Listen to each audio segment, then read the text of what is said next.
Hi guys, and welcome to the sixth episode of Dreamers and Doers, where I interview people who live a slightly different life than the one of the 9 to 5, for example. And today I'm with Karen. Hi Karen. Hi.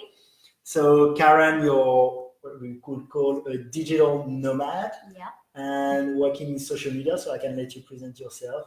Okay. So my name is Karen. I am what you would call a digital nomad, although I probably prefer to just say I work remotely, meaning I work from anywhere. And essentially, I'm a freelancer predominantly in social media. That's me. And so, if you have questions, you can always ask them in the comments. And I'll start now with, so when did you quit your job at The Iconic, right? So I was at The Iconic for about 4.5 years since their startup days. Mm-hmm. I quit almost 2 years ago now. So it's almost 2 years ago. So around August 2016. Yeah. Okay. And so why did you quit? Why did you want to quit? So why did I quit? A couple of reasons. I wasn't really feeling challenged anymore at work, and I felt a little bit stuck in life as well. But just the thought of like moving on to another job or waiting to get another promotion of some sort, like I just felt like it didn't mean anything for me by then. So I had a bit of a push and pull inside. How did you realize that? Was there a moment, was it like on the long term, or was it really a moment when you were like, okay, I need to do something else? Yeah. So like I probably didn't know the reason when I left, but now I can see it clearly. Yeah. But when I left, it basically just felt like I would have anxiety, the thought of going to work every day and feeling down from going to work. Although I loved my work, I had the dream job as well. I had awesome people around me, but I just felt like I just didn't want to just do what I thought were my only options at that time. And then so one day I just quit. I wasn't planning. It was always on my mind, but I wasn't planning on quitting that day. And I just remembered because I used to be so scared about it because people were like, you should get another job beforehand to be on the safe side, have a backup plan. But one day it was like around 11 a.m. I felt like something switched on in me, and after that I was like, I'm gonna quit. Today's the day. And I went out and got lunch, then came back, wrote my resignation letter, and that was it. And so you talked about people kind of telling you should have a backup plan or something. Did that deter you a bit or make you a bit doubting your decision? Yeah, that used to scare me a lot. It scared me a bit because we're all so scared. We don't know what could happen. So even if you're unhappy with what you're in right now, you'll just to actually go into I think people are more scared about the unknown versus, or you're scared that it's not going to work out in some kind of way. But that day it was really weird. Like that fear of things not working out just disappeared. So I think where it is a good exercise, I think, is like sometimes if you put on paper the pros and cons, like for me I did that, and in the end I was like, well, the risk wasn't as high as I thought. Like it was the unknown, but at the end of the day you could always find a job. Exactly. If it didn't work out, so exactly. I tried. I had that realization as well. It got to the point where I knew what my life would be like if I went into another full-time job. I knew what that life would be like, which would still be great, but I just wasn't happy about something for some reason. So, but I just thought I have nothing to lose, and like I want to know what it's like to just be different in a way or live differently in a way. And so, so I just. And 2 years later, are you happy about the decision? Oh, so happy. Yeah. So happy. It's just.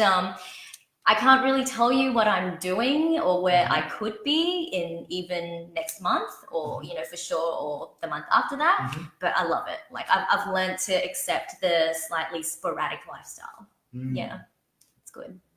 So let's jump into the lifestyle then. Okay. So where have you worked from a little bit? So you're mainly in Sydney? Yeah, I'm mainly in Sydney. So I think a lot of people think of the whole digital nomad life is just living out of a suitcase, and it can be. But for me, I realized quite early on that I didn't really want to do that, because I actually love Sydney, but I wanted that freedom to be able to travel whenever I wanted. So I've worked from Bali a few times, and because I used to have more clients in Melbourne, so I'd have to go down to Melbourne and just make things work there. In 2016, I met up with a few friends and still had to work when I was in Vietnam. Then I also did Hong Kong and Malaysia, and then Singapore, and then back to Bali again. So I do have a thing for exploring Asia at the moment. It's just a little bit easier there. So those are a few of the places. And when you travel and work like this, do you find you struggle a bit, I don't know, for example, with jet lag or with finding a routine? Yeah. Or do you think actually the change makes it more exciting and easier to work? It's exciting, but reality definitely kicks in when you have a lot of emails that you have to reply, when you have a lot of client requests. You in the end. So, for example, recently I was in Bali before daylight savings was over, and it's not a huge time difference, but I'd have to get up from 5:30 a.m. to 8:30 a.m. to make sure that I was working and make sure I was on emails, because I'm accountable for my work and for my clients as well. So yeah, there are little things. There's also like, silly admin things like for me in social media, if I post things on Facebook, I have to make sure that I don't show my location. So that's so that's like having a VPN. Otherwise, I could be posting for a Sydney brand, a client, and then it comes up on Facebook saying I'm posting from a random island in Indonesia or something, which actually happened. So I got an email from them saying, hey, can you just, delete that location? But aside from that, it's definitely just, switching your body on to make sure that you actually do allocate those times, because it can get pretty tiring when you're on the move. Do you feel like you succeed in changing this time? Like that's fine. Yeah. So every new time I go on a trip, I'll learn something. Like some shit will just happen, and like there'll always be new shit that happens as well for every trip. But I've learned a lot of from my experiences, so I've always got a lot of backup now. Like even little things like having like 3 external hard drives, for example, because when I was in Malaysia, I only had 1 external hard drive, and that shat itself, and then so I couldn't access my work. So that was a bit of a downside. Yeah, so you have to be. I think in general, when you move a lot like this and work, you have to be more organized. 100%. Yeah. So I'm super organized with like my work stuff, like my laptop, my camera, like my hard drives, and all my like wires and batteries and stuff. But then that means clothes. These days, I don't pack that many clothes anymore. So I've kind of improved in my packing a little bit. Yeah. And do you want to start on Instagram too? On Instagram? Yeah. I don't know if it works or not. Give it a shot. Okay. And then we'll move to the question 3. Okay. I'll do it on mine. Okay, cool. It's live now. Just leave it here. So question 3 is when we talk about the, let's say, the lifestyle of digital nomad, people expect like it's all rosy and rainbows and you can do whatever you want. So did you have also more difficult time when you were like in your freelance work in general, and maybe with moving? So I think the best, people only think about one thing when they think of the whole digital nomad life. They think about the traveling. And it depends on what work you're in as well. So for me, it's not. So if you've read the 4-Hour Work Week, it's not just the whole automate your work and that's it. So I work in social media, and a lot of it is automated and you plan in advance. But at the same time, it is a lot of real-time work, reporting, optimizing, like contact hours with clients and stuff. And it's just after a while, like you realize work is work. So it doesn't matter where you are. So if you're a digital nomad, yes, I could be in Bali, but there are days when I'd still have to work for 6 hours a day. And, I think I'm pretty good at time management, but sometimes if I just have busy periods, I'll still have to work. So even if you're in another country, it's great, but work is work. So it just, I'm just lucky that I get to work from where I would want to be versus being stuck in an office, for example. And what do you think is a right balance for you of changing location? Because changing location is exciting, but at the same time, you have that time to switch places that can be consuming, finding new habits, I guess. Yeah. So what's the ideal time frame? I think the best is you need at least 3 weeks. You need at least 3 weeks somewhere. Obviously, if you're only staying in one country, that's different. So you could technically do 1 week maybe in a city. Perhaps it's different for other people, but 3 weeks is good to kind of get settled into a location, know your bearings, know where are good spots to go to work at, where there's good Wi-Fi. Certain countries don't actually have great Wi-Fi. So for example, Vietnam, terrible. Bali, awesome. So FYI. So like it takes you a while. And then also giving yourself time to, because there'll be days, like I said, when you might have to work all day. So you don't get to do any exploring. But then there will be other times, so make sure you have some time to then have some fun, go out, recover from your hangover, whatever it is. So yeah, exactly. So yeah, I'd say like about like 3 weeks is a good amount of time. Okay. I have a question. Well, obviously you can't really answer for people, but like, when do you think is the right time to, start working for yourself? Like, what are maybe signs or clues that it's time to leave and go and try it? Well, I think without sounding cliche, I think we all have that dream about wanting to do something, wanting to be different. Do you think we all have? Because I kind of agree with you, but that's a discussion I have sometimes with people who think like some people prefer to some people need the stability and some people need that, but I think we all have that dream of wanting to do something or try out different skills, create something, whatever it is. Whether all of us actually get the chance to do it or not is another question. But I would say for a lot of people, maybe I'm an extreme case where I just quit my job and just left. But it's easy for me because I don't have things holding me down. I don't have, a mortgage. I don't have a partner or a family. I don't have a dog, which I'm a little bit sad about, but that's the sacrifice if I want to be able to travel. But at the same time, I think that if people do want to try something and if they're a little bit scared, I hate to say there's no inspiring or aha way of doing it. You just have to kick yourself in the ass and do it. So whether you do it as a side hustle on top of your work, if you say, oh, I don't have time, then okay, if you don't have time, then you just won't do it. That's all there is to it. So it's just how much you really want it. But if you were to do something like me, if you were in like tech, digital marketing, social media, and you did want to go freelance or work remotely, I would just say if you don't have clients yet, it's just saving up a little bit of money. So even if you give yourself at least $5,000, like, $5,000 in your savings account and just see how you go for, for the next 2 to 3 months.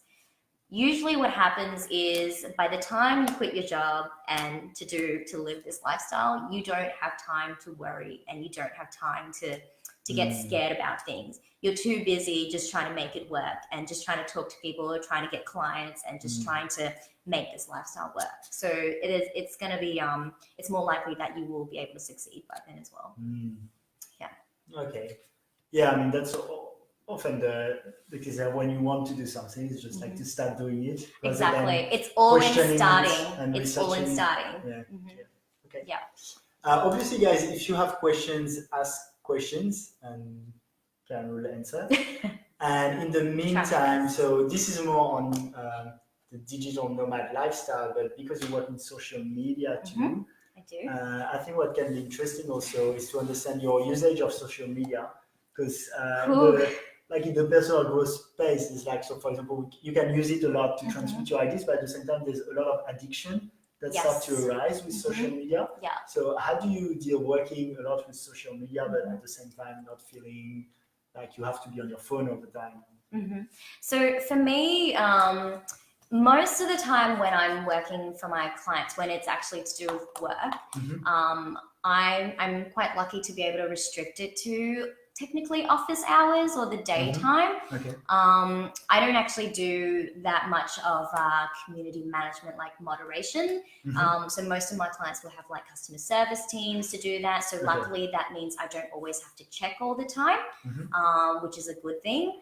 But I have also, I'm going to confess that, I mean, for anyone who follows my Instagram or whatever, you know, I said before I went to Bali that I'm going to try not to use Instagram that much. And I pretty much posted like 3 times a day or something and was always like on my stories. So I am definitely a victim to that as well. But I've started setting up goals for myself. So, by a certain hour at nighttime, I'll switch off. And if I find myself getting onto, you know, scrolling aimlessly, I've set myself like, you know, little bits of punishment. Maybe not so much punishment, but like I've downloaded like meditation apps. So I'll tell myself if I'm scrolling aimlessly, it's probably because I'm bored and my brain is just, you know, too overstimulated. So I'm gonna try and do one of my favorite meditations, you know, which will be like, it's called Smiling Mind, and and if it's at nighttime, there's a sleeping meditation that goes for about 7 minutes, and it really helps my brain to just kind of slowly reset and to calm down, and it's a really good way to wean yourself off of social media as well. So yeah, but other times it's just once in a while I'll also just for fun try and record, like do a tally in my notes section. I'll be like, okay, if I'm checking social media not for work, but for personal and for no reason whatsoever, I'm going to just record down how many times I check it consciously in a day. And it kind of scares me. There's actually an app for that. Oh, okay. It's called Moment. And they track how long. Oh, God. Media. I don't know if I really want to do that because it'll just like be really scary for me to see it. But once you learn about how much you're using it, it actually shocks you, you know, like so to know that as well. So then you kind of because you need to be aware about it first, and then once I do that, then I can help myself to like wean myself off of it. So yeah. I mean, to me, the balance was like to understand when I'm there on purpose and when I'm there not on purpose. Yeah, it's just it's all about awareness and attention for me. So just making sure that I'm fully aware and I'm like using things like, you know, for the right reasons as well. But it's okay to still scroll and just look at things you like as well. So it's not, you know, it's not a bad thing. So, That's cool. I'm just checking if there are any questions. So what's your Instagram if people want to follow? Adventures in Canggu, Hong Kong. It's just my name, Karen, Karen, with 2 underscores, so __PNG. Someone else with the same name already took it, so yeah. It's unlucky. Yeah. I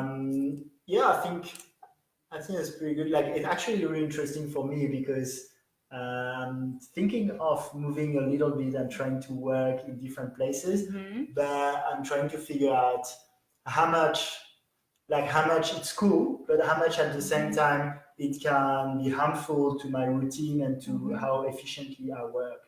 Maybe last question we like to ask is do you have a few things that you make sure you keep doing wherever you are that are like important in your daily routine to be efficient? Yeah, so I do have a daily routine. So when I am traveling, maybe that's, I do try to travel when my work is a little bit lighter.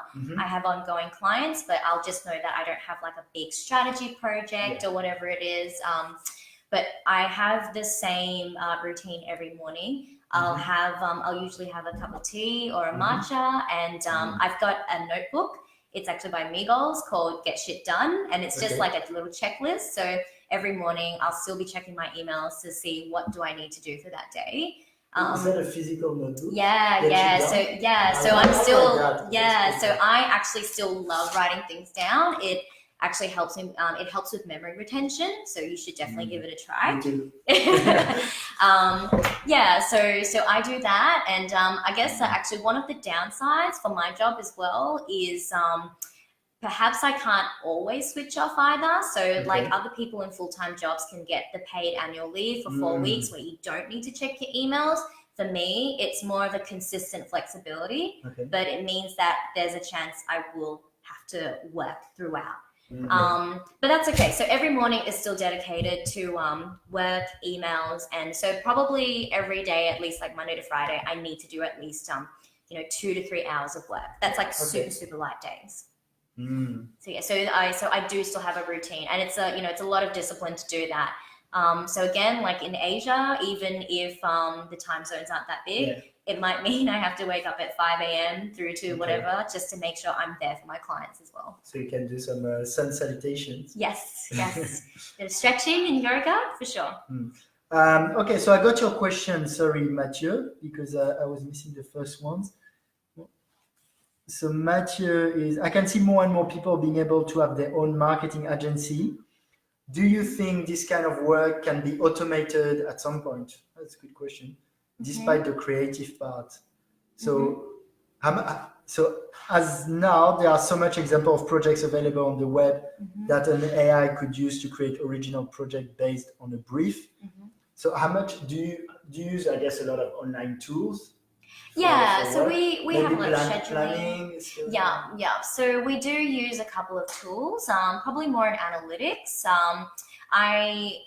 I think that a lot of, we're definitely going to explore more in terms of automation with marketing. If I was to just use social media for as an example, so in my case, 100%, we're seeing chatbots, we're seeing automated responses, where we're seeing AI is definitely taking over to an extent, but I think that it also drags a lot of businesses down. So I actually do believe in social media. You can automate a lot of things, but at the same time, you do need to have a few people behind for the strategy, for optimizing in real time, to even sometimes the interaction still. So a good way for this is I actually use a virtual assistant based in the Philippines for a couple of things that can be automated. I started last week. Yeah, They're really good. They are amazing. If you find a great one, never let them go. So they are fantastic. A lot of them are super talented as well. They're quick to learn certain things. So I basically use my VA to help me create content, schedule content, do a lot of research for me as well as, and we also use them to sometimes respond to comments from customers. We train them up. Just to precise on virtual assistant, because the term is a bit weird because it says virtual, but it's actually real people in the Philippines. The virtual is because they work from a distance. Exactly. That's not AI. So my virtual assistant is based in the Philippines, but you can also get them from India as well. But I definitely prefer the Philippines. I think English and grammar and everything, it just works. But I love mine. I don't know what I would do without her. And the one I'm using, she's actually really talented to do even design. And same with mine. Yeah, it's not just same with mine. Does boring repetitive tasks. Yeah, 100%.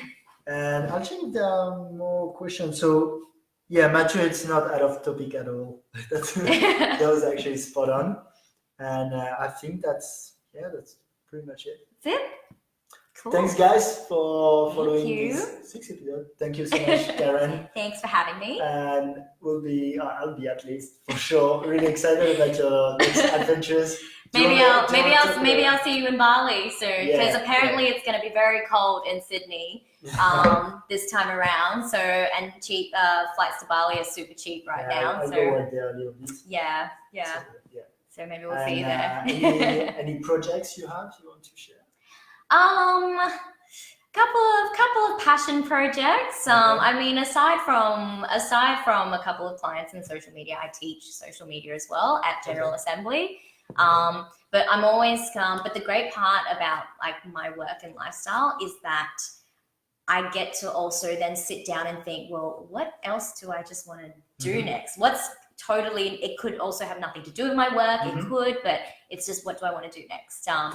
So I am thinking about, perhaps it'll help all of us, a social media usage awareness program, which has been done, but could be done better. So we'll see. So a couple of things there. And I'm always like sharing a lot of like insights and my like personal experiences in traveling and freelancing and everything as well on my Instagram. So you can definitely follow me there.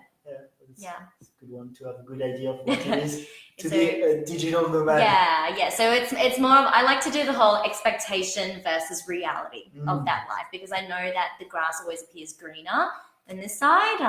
But like I said, there's still work to be done. Exactly. It is quite green. I won't lie. It's pretty green. It's pretty nice, but it can also be a bit hard sometimes. But yeah. Cool. Thanks, guys. Thank you.